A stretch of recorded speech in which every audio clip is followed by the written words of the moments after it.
Hey up, Duck, it's time for another round of predictions for game week 2 of the Championship season. We've got another lacklustre showing from Middlesbrough. Wolves to underwhelm again. Can West Ham properly get their season underway? And will those dark horses at QPR keep on newing? We've got all that, plus my banker and upset of the weekend. It's time for my predictions for game week 2. Just before we get underway, I do want to keep a running score of how I do each weekend, so I'm giving you some accountability for how I'm actually doing over the course of the season. Last weekend I got 4 out of 12, which on the face of it may sound not very good, but this is the Championship, the most unpredictable league in the world.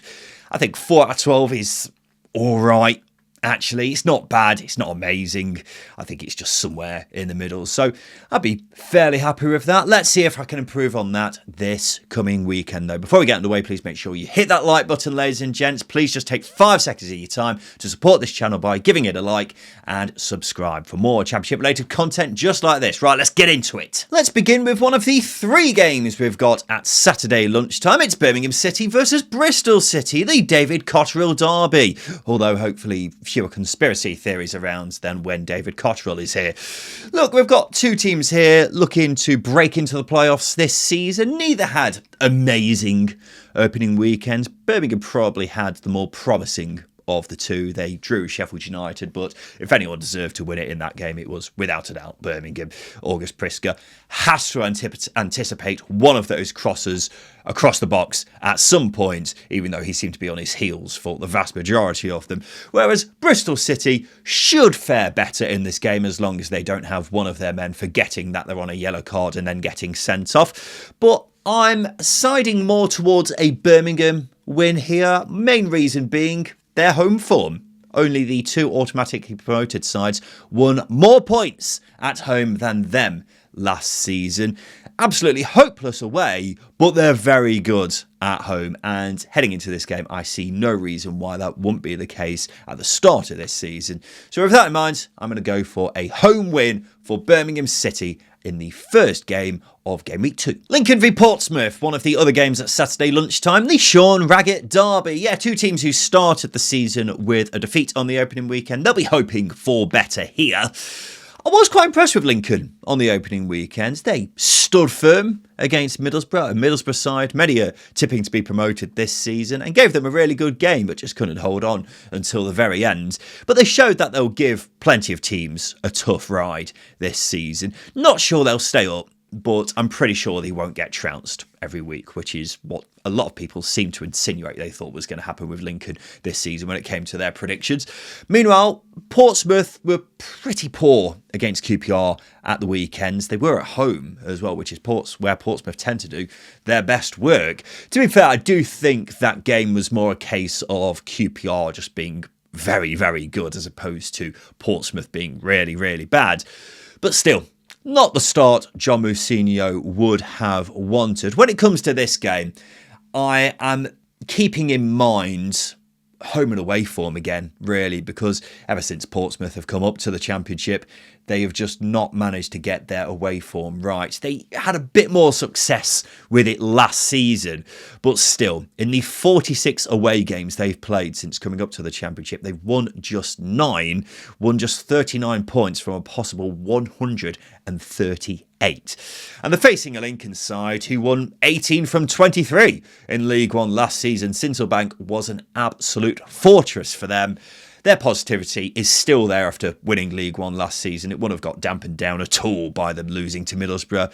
So yeah, I am fancying a Lincoln win for this one to get their League One campaign out of the way, the Championship properly up and running for the Imps. Millwall v Norwich is the final Saturday lunchtime game, the Alex Neil derby. And what a game this is between 2 sides who are being tipped as dark horses by many this season. Whether they actually are dark horses at this point, considering so many people have tipped them, they're not really dark horses anymore. They're just horses, you know.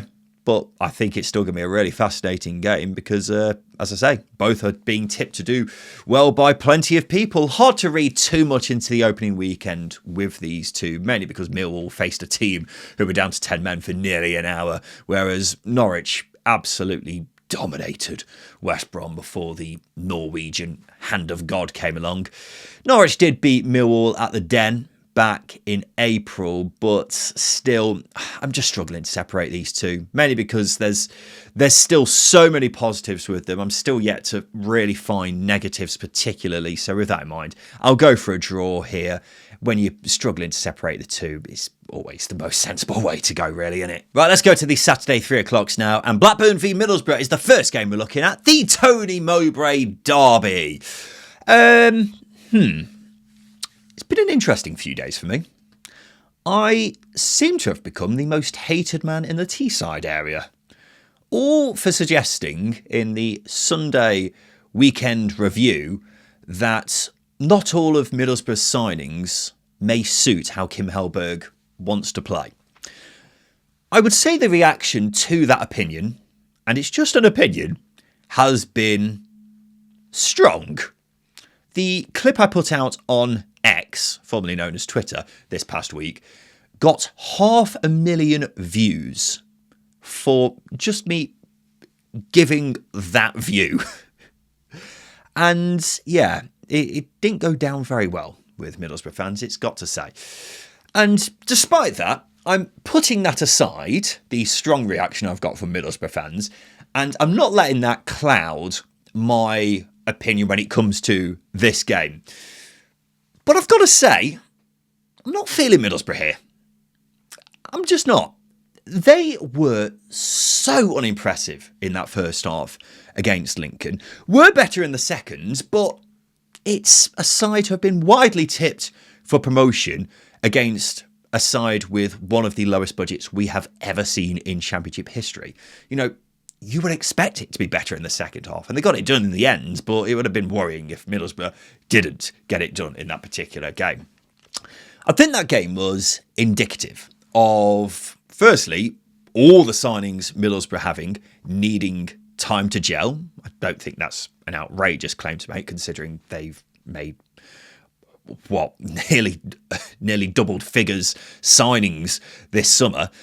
But also, I do think that game gave us a good impression of what I've been saying, that not all of Middlesbrough's signings, I think, are Kim Hellberg players. And the Middlesbrough fans who have been lambasting me over the past few days haven't really provided an actual argument to prove me wrong. What they've mainly been saying is just name-calling, and it's been along the lines of, how dare you imply that Middlesbrough can get signings wrong. That is never the case as long as you ignore David Strelach, Sanjay Hansen, Kali Sen, Sfera Nipan, Micah Hamilton, Delano Bergzog, Matthew Hoppy, Martin Piero. If you ignore all of them, Middlesbrough never get a signing wrong, and you are a piece of shit for suggesting that could be the case. Yeah, that's basically what's been happening over the past few days. Where was I? Oh yeah, I wouldn't be surprised at all here if Middlesbrough are quite underwhelming once again, especially because they're facing a Blackburn side who were rather impressive against Wolves. Surprisingly so. Not sure how much of that was just down to Wolves being really, really bad, but Blackburn looked dangerous. Maybe old Mowbray, the wily old dog, maybe he's cooking something at Blackburn. I don't know. So yeah, I'd be surprised if they do, actually stay up this season, because I think Blackburn are a club with a lot of problems, but I think they'll definitely take a lot of encouragement from that Wolves game. So, you know what? I'm fancying a home win. I'm fancying a Blackburn win here. I just think they're going to hit Middlesbrough on the counter, and if they do it as well as they did against Wolves, they could really make them pay. Have to be better at taking their chances, but I see no reason why they could not do that against Middlesbrough here. Derby v Cardiff, the next game we're looking at, the David Marshall Derby. I'm going to be at this game this weekend, and I'll be honest, I'm not feeling very optimistic. Derby was so poor against Charlton, but a 10-15 minute period in the first half of that game, they were bad. Now, Part of that was down to some serious holes in the squad, which hadn't yet been fixed, mainly because of the Saudi takeover collapsing, which seems to have really thrown a lot of Derby's transfer plans into disarray. As we sit here right now, they still haven't been fixed. One positive is Alex Mowat may start. It was a bit too soon for him last week, because I think he was only signed literally the day before the Charlton game. So he may come into the starting 11 here, which I see as a positive. But still, Derby have no width whatsoever. They haven't got any wingers. That's a problem. A surprising number of players are also missing through injury. Considering we're one game into the season, I don't know how Derby have got... I'm not sure it's an injury crisis just yet, but it's bad. The most notable absentee is Matt Clark, who was Derby's best player last season, and he's going to be missing again for this one. So, yeah, not great. So, Cardiff should be fancying their chances here. They, of course, had that dramatic draw against Wrexham on Monday night. Having watched that game back, I think it would be hard to argue that they deserved the points. They had so much of the ball, but they created so little with it.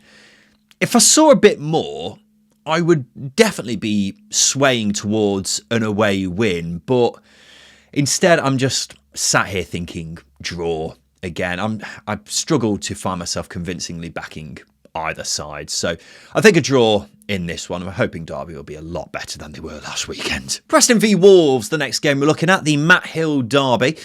I think Wolves were the team I was the most unimpressed by on the opening weekend. They looked terrible against Blackburn. It was like they had done absolutely zero preparation for that game, which is just so confusing considering it is essentially the same team as last season. But you wouldn't have guessed that at all, because it looked like the players had never seen each other before, let alone ever play with each other. Yeah, that game didn't do anything to aid the concern I've got about this new manager. I had those concerns before the season even started, but they massively ramped up after seeing them against Blackburn, because I just don't understand what the game plan was, and they were very, very fortunate in the end to get anything from that. I mean, the only reason they got anything was because of Ryan Adebiosu's hand being stuck out for some reason, and even then, was it actually in the box? That's still up for debate even now. So yeah, Wolves were very, very, very lucky to get anything last weekend. Based off how they played, they definitely didn't deserve anything. And they've got added problems now because Kieran Trippier is injured. He's going to be out for a few weeks. Yersa Mosquera is also going to be out for a while as well. So that defence is looking very fragile, and it didn't look great against Blackburn last Friday. So yeah, I'm very down on Wolves right now. Hopefully I'll get a bit more encouragement after this weekend's game. I'm not particularly hot on Preston. I've got to say, they were pretty poor for the most part against Bolton, even though they definitely should have got something by the end of the game, because they missed two absolutely massive chances. But even despite them not being great against Bolton, I'm thinking home advantage here. Preston usually solid at Deepdale. They've only lost 12 from their last 46 home games in the league. And so I'm taking that as a cause for encouragement about them getting something against a very unimpressive Wolves team. So that's why I'm going to go with a home win. And not just a home win, ladies and gents. This is my upset of the weekend. And I'll say that because the bookies have Wolves as the odds-on favourites to win this. Based off what I saw against Blackburn, I would not be touching that with a barge pole. I could not advise avoiding that anymore. Whether Preston actually get the job done is another thing, but I could not stay further away from Wolves after what I saw of them last weekend. So, yeah, I'm going to go with my upset of the weekend as a Preston home win against Wolves. QPR v Bolton, the Carl Henry derby. Two of the teams I was most impressed by on the opening weekend. Bolton were miles better than Preston in the first half of their meeting. Not so much in the second, and were actually quite fortunate to get the win in the end. But considering so many people are predicting them to go down, they look good.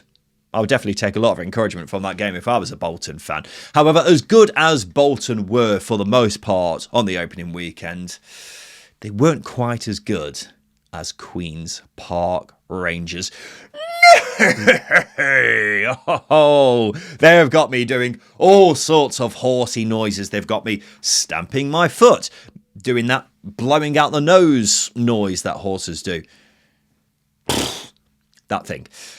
My goodness, they looked like the real deal, did QPR last weekend. They were very, very impressive. They really turned it on against QPR, against Portsmouth even, especially the man, Ilias Chair. He looked like he was back with a vengeance against Portsmouth, and if that performance was anything to go by, yeah, he looks like he could be well and truly back to his best. And the thing is, QPR were so impressive against Portsmouth, but they did that with a fair few players missing, most notably Nicholas Madsen, who was their best player last season. He's expected to be back for this game. So, an excellent start for QPR. They could be even stronger here. As impressive as Bolton were on the opening weekend, I think this is a nice follow-up game for QPR. Their first home in the game of the season. So I'm going to go with a home win here. And it's not just that, it's my banker of the weekend. I am massively fancying QPR to make it 2 wins from 2 and get those dark horses flying out the blocks. Southampton v Stoke, the Rory Delap derby.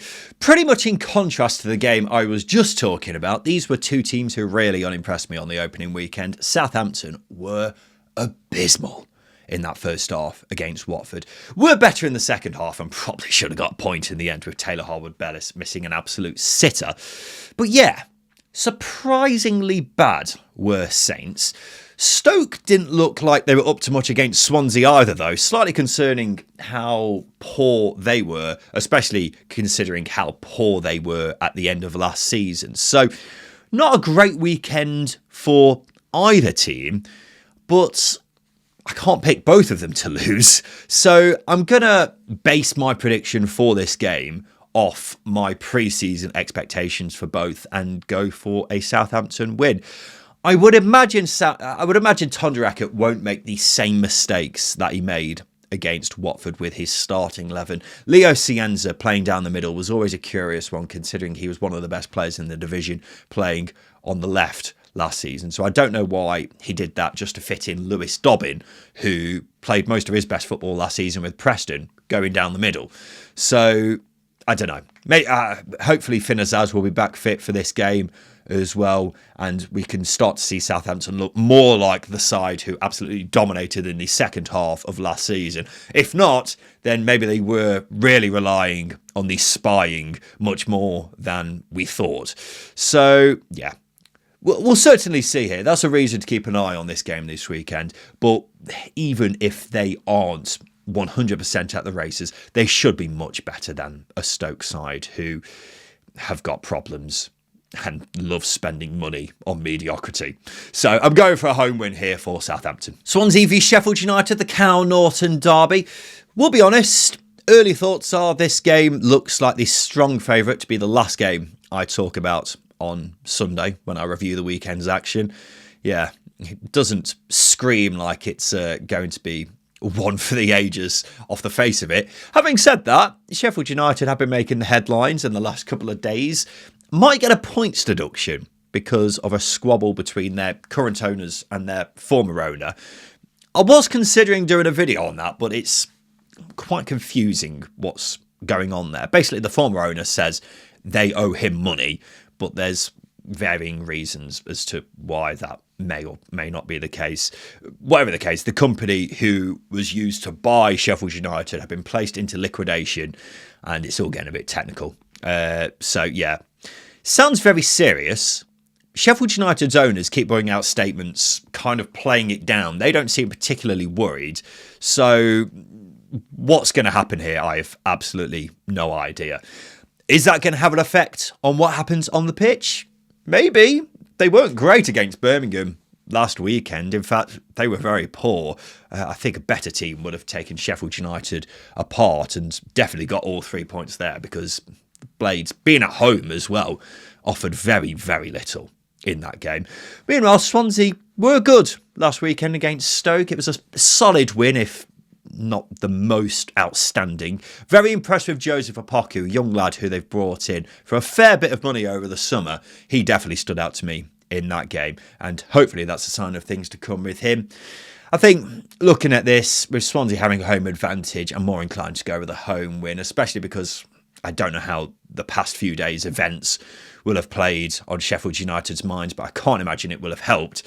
So with that in mind, yeah, home win for me with Swansea. West Ham v Charlton, the Paolo Di Canio derby, getting strong noughties Barclays Premier League vibes from this game. In fact, it's the first meeting between the two in the league since 2007, which did surprise me a bit. It's been nearly 20 years since these two played each other. I know they've been in completely different leagues for the vast majority of that time, but still, just seems like an overly long time for these two not to have met.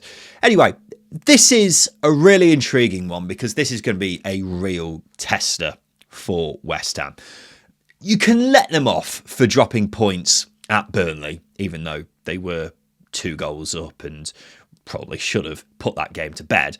But a team like Charlton at home, they should be winning West Ham. There's no real excuse at all. If they don't win here, then something's wrong. And maybe they're not going to smash the league like many people have expected them to do this season. I think my feeling is that while there may be concerns about certain areas of the squad being light and whether Nuno's style will suit a team gunning for promotion like West Ham, surely whatever happens, their talent should just be too much for teams lower down the food chain like Charlton. And I mean that with no disrespect to Charlton, because they're a decent side. They beat Derby last weekend and deserved it, really. But Jared Bowen against Amari Bell, Manor Solomon against Danny McNamara, surely they're just levels above what Charlton have to offer. And look, West Ham aren't at full strength. They probably will be by the end of the transfer window, but they've still got business to do to make sure that their squad is the final product. And it's a good time to be facing West Ham if you're a team like Charlton. But even then, surely they've got too much for a team like Charlton. Also got to be pointed out, people may raise concerns about them playing at the London Stadium, which isn't exactly West Ham fans' favourite place on earth, but they've sold something like 50,000 season tickets. The atmosphere for the first home game of the season should be possibly even the best it's ever been at West Ham. So that's another reason for encouragement. So with all that in mind, you've got to go with a home win here. If it's not a home win, then boy, oh boy, it's going to be fun dissecting that on Sunday. Wrexham v Watford, the Ben Foster derby. I was very impressed with Watford last weekend. One of the teams I was most impressed by. They really took the game to Southampton, looked dangerous on the counter, and played some beautiful football at times. It is just one game, so I'm not going to lose my head and start declaring Watford a promotion contender or anything like that. But I did really like what I saw from them, so I'm hoping we'll see that again. And if so, maybe Alessio Dionisi has got more about him than his CV would suggest, or his recent CV would suggest anyway. Wrexham, on the other hand, they were good against Cardiff. Cardiff had all the ball in that game, but Wrexham had, without a doubt, the best chances. Really should have won it, really, considering, obviously, they conceded the last-minute free kick, but it shouldn't have really got to the point where that free kick was deciding the game. Wrexham really could have put it to bed a lot earlier by putting away any of the decent opportunities they had in the lead up to that. So yeah, I'm not feeling particularly negative about either side heading into this one. For some reason though, I'm fancying a Watford win. I've just got a cheeky little feeling about it. I'm not getting carried away with their performance on Sunday by any means. I need to really make sure that is the case.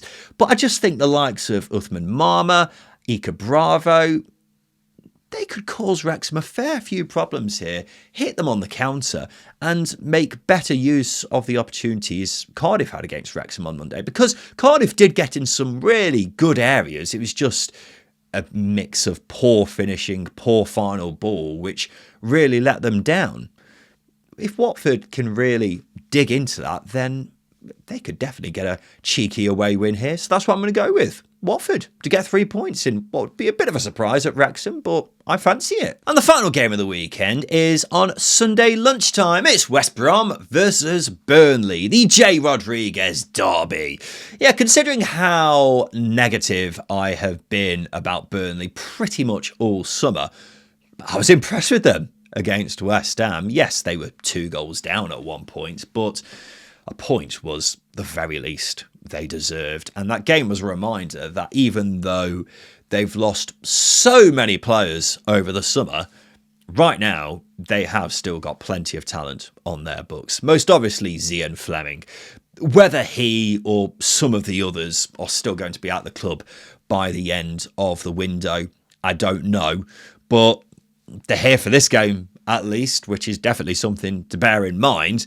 Whereas West Brom have basically been the talk of the past week after their controversial win over Norwich. I don't think their worst crime at this stage is the actual handball. I think their worst crime is starting the debate all over again about whether there should be VAR in the Championship. I mean, that debate has mostly been brought up by people who quite obviously don't watch the Championship very much, but it's started the tedious debate nonetheless, and that has made me mildly irritated.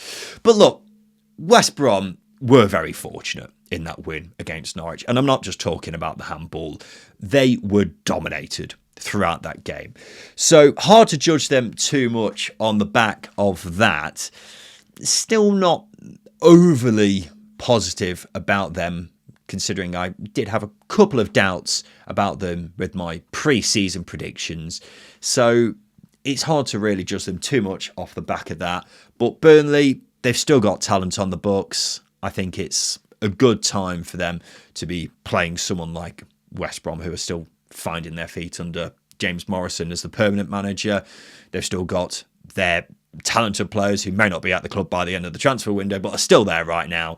So I'm going to go for an away win here for the Clarets to make it a very good start to the season, considering how chaotic it's been over the summer. So there we have it, ladies and gents. My predictions for game week 2 in the Championship. My banker of the weekend is QPR to win at home to Bolton, and my upset of the weekend is Preston to win at home to Wolves. What do you think about my predictions? Let me know in the comment section below, and make sure to give me your banker and outsider for this coming weekend also in the comment section below. If you've enjoyed this video, please make sure you give it a like and subscribe for more Championship related content just like this. I'll be back again tomorrow with the latest transfer news from across the Championship, and then I'll be back again on Sunday for my review of the weekend's action. So you don't want to miss it. I've been Ryan Dilks. A big thank you for watching, and I look forward to seeing you again very, very soon.